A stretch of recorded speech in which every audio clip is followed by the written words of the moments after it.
Kita tahu bahwa alam menciptakan semuanya. Jadi dengan bahan alam ini justru kita bisa menyembuhkan berbagai macam masalah. Tidak hanya meningkatkan kualitas daripada individu, tapi juga bisa membuat kesejahteraan daripada selnya jadi lebih bagus.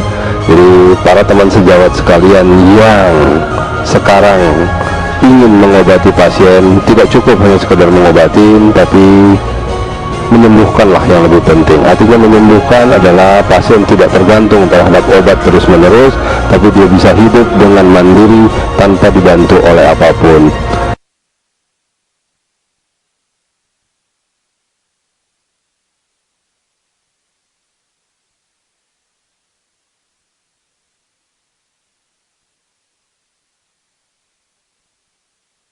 Kita ya tidak, sakit kepala minum analgetik akhirnya jadi gastritis. Gastritis itu penyakit apa? Iya, nggak, maksudnya penyakit apa? Penyakit yang kita ciptakan kan? Iatrogenic disease. Dan selalu saya sampaikan bahwa hanya saya punya bukunya Hippocrates. Pada saat saya di Inggris itu sengaja saya cari Hippocrates, bapak kita melalui kedokteran. Sengaja saya cari, saya dapat manuskripnya di British Library. Sengaja saya ambil, beli. Apa dibilang oleh si Hippocrates? Only nature could heal.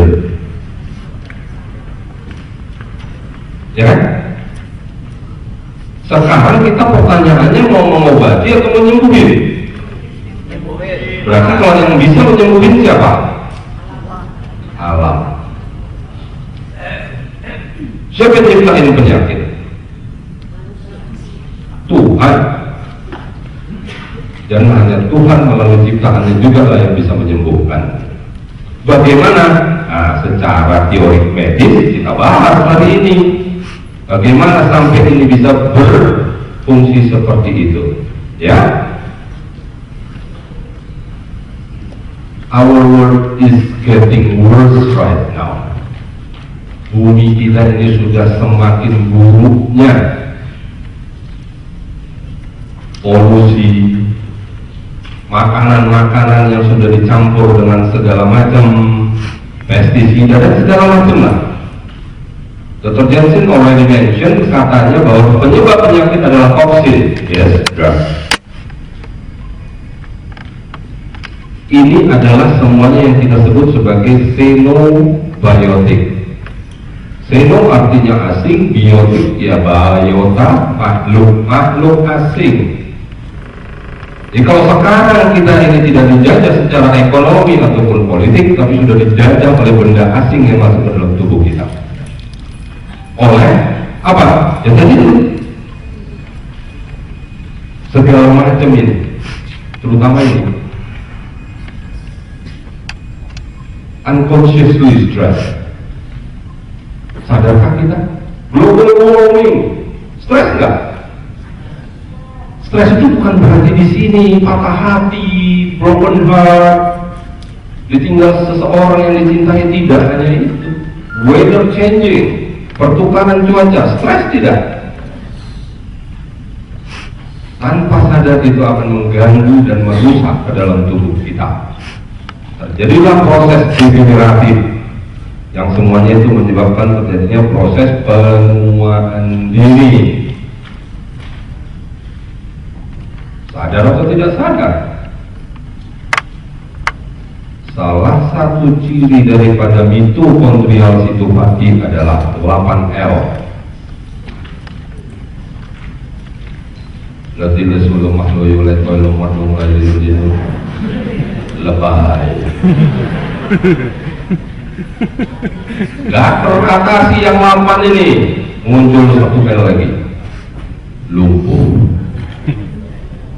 Apalagi hidup kalau kita sudah lumpuh, nggak bisa melakukan tugas dan fungsi secara normal. Itu semua pengganggu kita.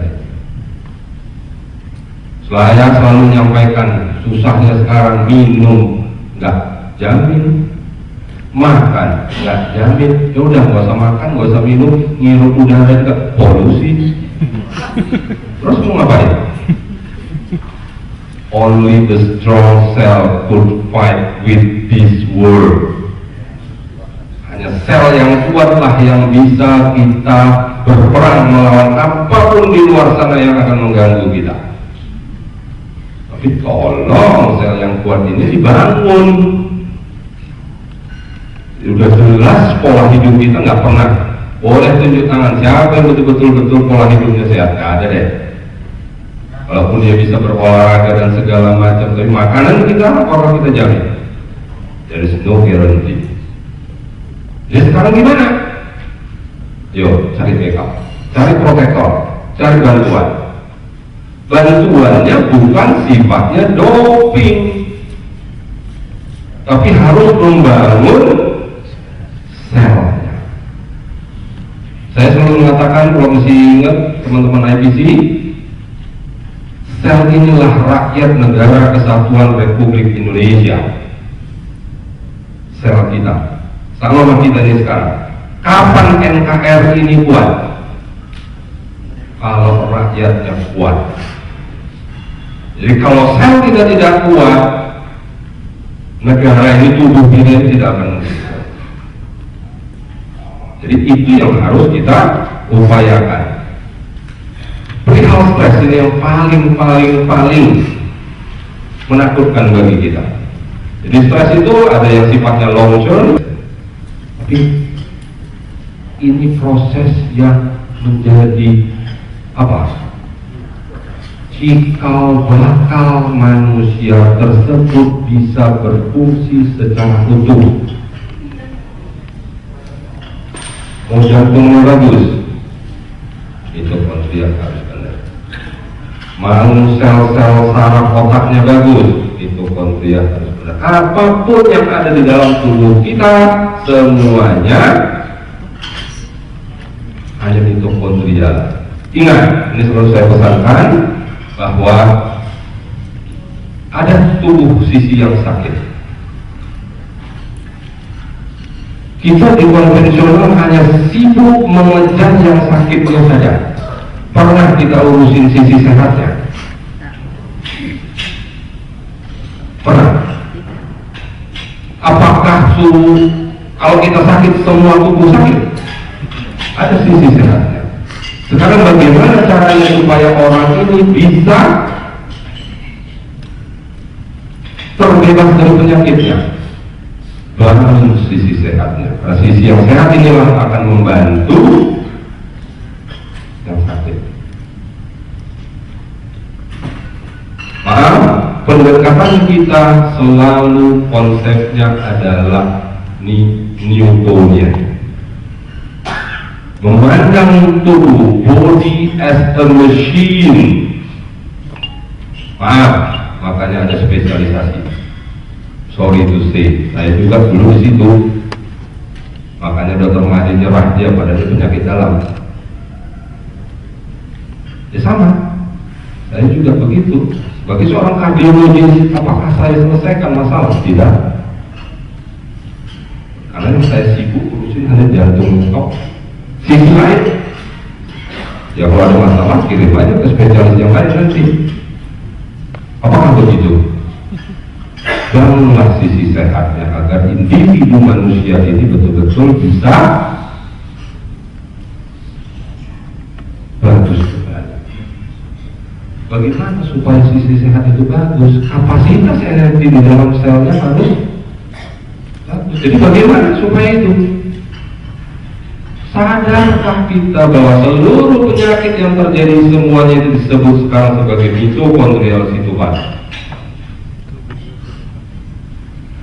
Mitokondria, sito selnya pati, ya sudah patos. Muncul yang lain-lain. Kemarin saya di Solo saya bilang, apakah itu jadi masalah? Misalnya orang ini misalnya hipertensi, orang ini misalnya diabetes, atau orang ini kanker, yang kita urusin apa? Kankernya. Tapi kenapa itu terjadi? Gak pernah kita cari tahu. Dan kenapa ini bisa terjadi? Gak peduli. Sibuk hanya dengan operasi kemo radioterapi. Habis itu, garanti kalau pun nggak meninggal, kena lagi. Ya kan? Operasi payudara, tumbuh lagi, buang, tumbuh sebelah lagi, buang. Untung masih ada pantatnya, dok, bisa tambah remes. Depan udah nggak ada, ya belakangnya aja remes. Tidak selesai masalah. Jadi intinya adalah untuk mendapatkan, selalu saya sampaikan, konsep kita bukan mengobati teman sejawat sekalian, kita adalah melakukan revitalisasi, menguatkan, memvitalkan kembali fungsi-fungsi tubuh kita. Jadi jangan ambil jatahnya teman sejawat kita yang konvensional barat. Mereka mengobatin, yes, silakan obatin lah, tapi kita tidak. Kita merevitalisasi fungsi-fungsi daripada si tubuh kita ini. Jadi kalau kita lihat ada suatu teori, yaitu mitochondrial theory of aging. Jadi kalau kita lihat mitokondria itu mempunyai suatu defense mechanism yang paling lemah sebetulnya. Jadi dia tidak punya kemampuan, dia tidak ada mekanisme perlindungan yang ada di dalam mitokondria kita ini. Ya, sehingga akan lebih mudah menjadi target radikal bebas, sehingga akan lebih mudah dia dirusak. Kerusakan itu akan menyebabkan terjadinya struktur-struktur DNA kita terganggu, muncullah penyakit. Di kunci utama untuk fight against aging adalah memperbaiki mitokondria. Jadi kalau udah kita cerita di dalam mitokondria, nggak ada tawar-menawar lagi, itu mutlak pada siapapun. Karena itulah sebagai sumber cikal bakal sel yang bagus dan kuat. Capek kita misalnya mau ngapain pun, kalau ininya tidak dibenerin, tidak akan mungkin bisa orang ini terbebas dari penyakit.